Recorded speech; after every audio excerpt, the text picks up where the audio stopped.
Learning platform math with Manoj में हम exercise 1.2 का क्वेश्चन नंबर ऐड कर रहे हैं। पहले क्वेश्चन समझिए, क्वेश्चन क्या दिया हुआ है।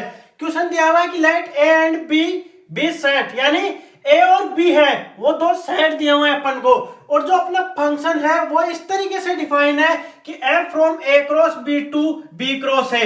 पहले क्या था, जो अपना फंक्शन था वो रियल नंबर से रियल नंबर में डिफाइन था, लेकिन यहाँ पे ए क्रॉस बी से बी क्रॉस ए में डिफाइन है, यानी डोमेन है वो ए क्रॉस बी है और कोडोमेन है वो बी क्रॉस ए है। सच दैट जो फंक्शन है वो इस तरीके से है कि F of A comma B, F of A comma B is equal to B comma A हो जाना चाहिए।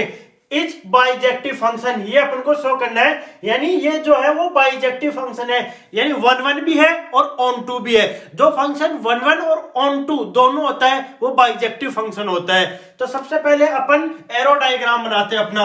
ये क्या है, ए क्रॉस बी, ये ए क्रॉस बी है यानी अपना डोमेन है, और ये है कोडोमेन। थोड़े बड़े बना रहा हूं ताकि इसमें अपनी वैल्यू आ जाए, ए क्रॉस बी, क्योंकि अपना जो डोमेन है वो ए क्रॉस बी की फॉर्म में है। इस यहाँ पे रियल नंबर नहीं है, जैसे पहले क्वेश्चंस में रियल नंबर या फिर कोई सिंगल डिजिट थी वैसी नहीं, या पेयर के टाइप में नंबर्स आएंगे, ए क्रॉस बी की फॉर्म में नंबर आएंगे।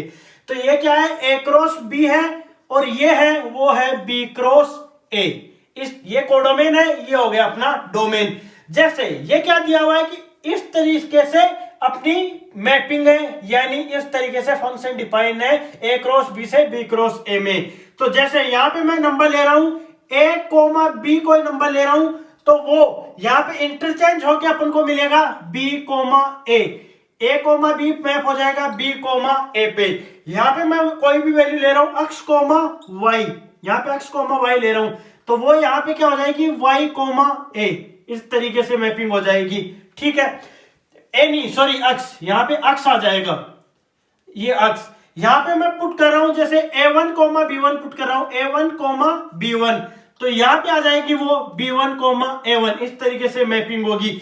इस तरीके से ये देखो, ये फंक्शन जो एफ है, इन दोनों के बीच में जो फंक्शन डिफाइन एफ है वो इस तरीके से ये फंक्शन डिफाइन है, तो वो इस तरीके से इंटरचेंज हो रही है। यहाँ पे वैल्यू क्या हो रही है, इंटरचेंज हो रही है, वैल्यूज इंटरचेंज हो रही है, बी ए की जगह आ रहा है और ए बी की जगह आ रहा है। ठीक है, फिर अगर मैं कोई और नंबर लेता हूं, जैसे 1 कोमा 2 ले लेता हूं, डिजिट्स में बात करूं मैं, तो यहां पे जाके वो बन जाएगा 2 कोमा 1, इस तरीके से चलेगा। यानी मिल क्या रहा है अपन को, for every unique domain we get a different range, for every unique domain we get a different range मिल रही है।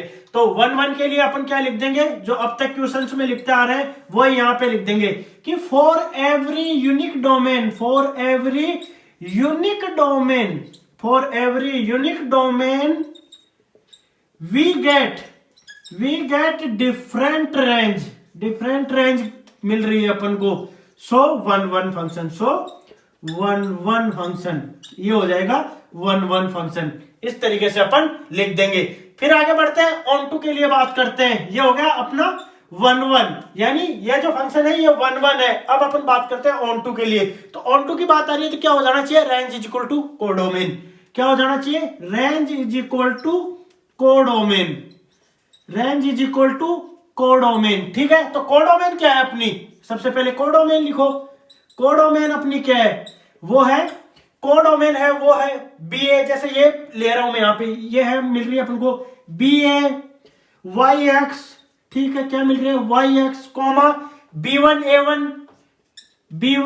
a1 या फिर 2 1, इस तरीके के नंबर्स आएंगे रेंज में, यानी डोमेन में जो लेंगे नंबर वो इंटरचेंज होके अपन को कोडोमेन में मिल जाएंगे या रेंज में मिल जाएंगे। रेंज भी यही मिलेगी, सेम मिलेगी रेंज क्या मिलेगी, जो कोडोमेन में नंबर है वो सब रेंज है, क्योंकि डिफरेंट मिल रही है रेंज। डोमेन के हर एक एलिमेंट के लिए अपन को रेंज डिफरेंट मिल रही है, इसलिए कोडोमेन रेंज के इक्वल हो जाएगा। वही यहाँ पे नंबर मिल जाएंगे अपन को y कोमा अक्स, यही पेयर यहाँ पे आ जाएंगे। नंबर्स का मतलब यहाँ पे मैं पेयर से बात कर रहा हूँ। ठीक है, ये पेयर है, ये रिलेशंस है। ठीक है, ये जो फंक्शन है आप इन्हें रिलेशंस बोल सकते हो, फंक्शन बोल सकते हो। ठीक है, ये अपना एक तरीके का फंक्शन हो गया, ये एक फंक्शन है, ये मैपिंग है जो वो कोडोमेन इक्वल टू रेंज हो गई, यानी ये ऑन टू फंक्शन हो गया, ये ऑन टू हो गया। इसलिए अगर 1 1 और ऑन टू दोनों हो गया तो बाइजेक्टिव होगा। इस तरीके से अपन क्वेश्चन को शो कर देंगे, सोल्व करके लिख देंगे। आई थिंक आपको ये क्वेश्चन समझ में आ गया होगा, और अगर फिर भी कोई डाउट रहता है तो मुझे कमेंट सेक्शन में जरूर पूछिए।